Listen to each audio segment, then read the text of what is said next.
दरअसल आपको बता दें, उद्धव ठाकरे गुट का कहना है कि एकनाथ शिंदे गुट के विधायक अपने आप को असुरक्षित महसूस कर रहे हैं, यानी शिंदे गुट हाथिए पर चला गया है।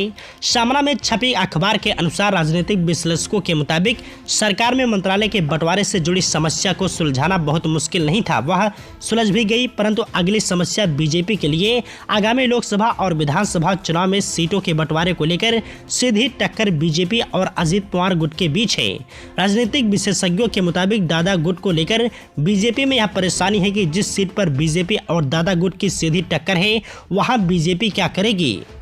सामना के अनुसार महागठबंधन में शामिल हुए अजित पवार गुट के कुछ नेताओं की अपनी अपनी विधानसभा सीटों पर बीजेपी से सीधी टक्कर रही है। सालों साल तक दादा गुट के खिलाफ आक्रामक रुख अपनाने वाले बीजेपी विधायकों और पदाधिकारियों के सामने अब असमंजस की स्थिति उत्पन्न हो गई है। महाविकास आघाड़ी सरकार बनने के बाद इन सीटों पर बीजेपी पदाधिकारियों ने तीनों दलों के खिलाफ चुनाव की तैयारियां शुरू कर दी थी, लेकिन अब उन्हें अजित पवार और एकनाथ शिंदे के साथ काम करना होगा। बीजेपी पदाधिकारियों का सबसे बड़ा संकट यही है। इससे पहले आपको बता दें, परली विधानसभा क्षेत्र में बीजेपी की पंकजा मुंडे और दादा गुट के मंत्री धनंजय मुंडे के बीच सीधी टक्कर थी।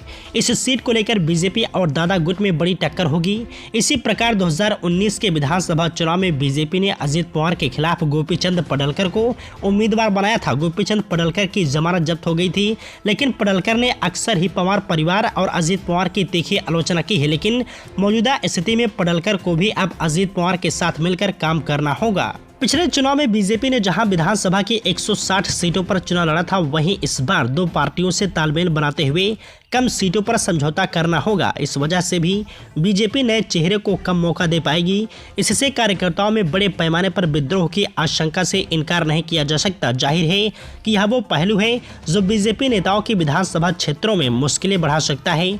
बीजेपी के हिंदुत्व की विचारधारा का क्या होगा।